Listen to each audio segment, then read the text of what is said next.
பாஜக தலைமையிலான தேசிய ஜனநாயக கூட்டணி சார்பில் குடியரசு துணைத் தலைவர் வேட்பாளராக தமிழகத்தை சேர்ந்தவரும் மகாராஷ்டிர மாநில ஆளுநருமான ராதாகிருஷ்ணன் தேர்வு செய்யப்பட்டிருக்காரு. நாட்டின் 14வது குடியரசு துணைத் தலைவராக இருந்த ஜக்தீப் தன்கர் உடல்நிலையை காரணம் காட்டி கடந்த ஜூலை மாதம் தனது பதவியை ராஜினாமா செஞ்சிருக்காரு.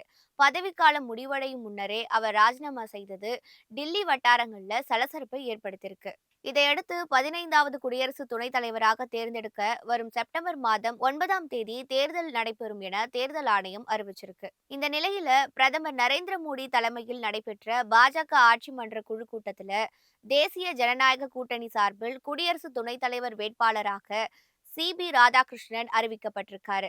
தன்னை தேர்வு செய்த பிரதமர் மோடிக்கு அவர் நன்றி தெரிவிச்சிருக்காரு. வரும் 21ஆம் தேதி ராதாகிருஷ்ணன் வேட்புமனு தாக்கல் செய்வார்னு கூறப்படுது. குடியரசு துணைத் தலைவர் தேர்தலில் வெற்றி பெற்ற 391 எம்பிகளின் வாக்குகள் தேவை என்ற நிலையில மத்திய பாஜக தலைமையிலான என்டிஏ கூட்டணியில் மொத்தம் 422 எம்பிகளின் ஆதரவு இருப்பதால் ராதாகிருஷ்ணன் தேர்வாவது உறுதியாகி இருக்கு. தமிழகத்துல அடுத்த ஆண்டு சட்டசபை தேர்தல் நடைபெறவுள்ள நிலையில என்டிஏ கூட்டணியில் குடியரசு துணைத் தலைவர் வேட்பாளராக ராதாகிருஷ்ணன் தேர்வு செய்யப்பட்டிருப்பது குறிப்பிடத்தக்கது.